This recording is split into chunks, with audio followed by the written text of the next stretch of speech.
Distinguished colleagues, this is the motion. This is the motion.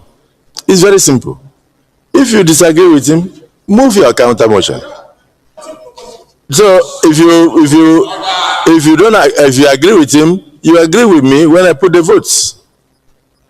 When I ask for the votes, when I ask for your consent, let me read the motion.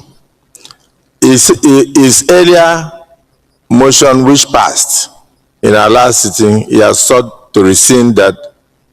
That is in respect of section 60 subsection 3, and this is what he's proposing: that the presiding officer shall electronically transmit the results from each polling unit to the IReV portal, and such transmission shall be done after the prescribed form EC8A has been signed and stamped by the presiding officer and or countersigned by the candidates or polling agents where available at the polling units, because sometimes you don't see any polling agent. Provided that if the electronic transmission of the result fails, if it fails as a result of communication failure, in other words, maybe network or otherwise, and it becomes impossible to transmit the result electronically in form EC8A, signed and stamped by the presiding officer and or countersigned by the candidates or polling agents where available at the polling units, the form EC8A shall in such a case be the primary source of collation and declaration of results. So distinguished colleagues, if anybody has a counter motion, you move it later.